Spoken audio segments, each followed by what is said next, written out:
वाशिम शहराला पाणीपुरवठा करणाऱ्या एकबुर्जी प्रकल्पात सध्या 10% जलसाठा शिल्लक राहिले. शहराला 10 दिवस आड पाणीपुरवठा सुरू आहे. हा मृत जलसाठा असल्यानं गढूळ पाणीपुरवठा होतोय.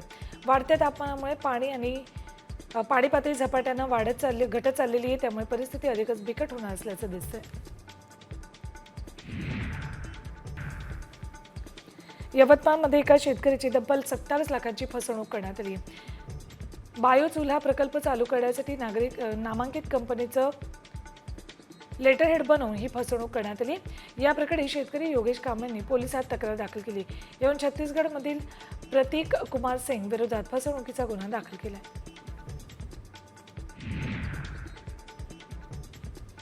ओटीपी कवच नसल्यानं शिक्षक भरती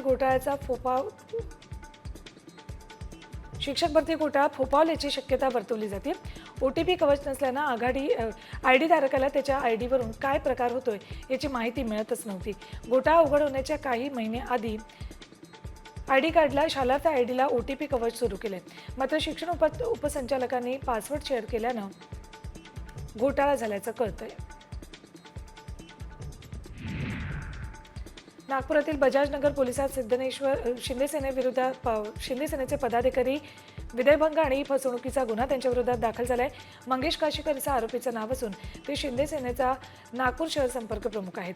काशीकर यांनी 1.5 कोटींची फसवणूक केल्याचा आरोपही महिला उद्योजकीनं केला आहे.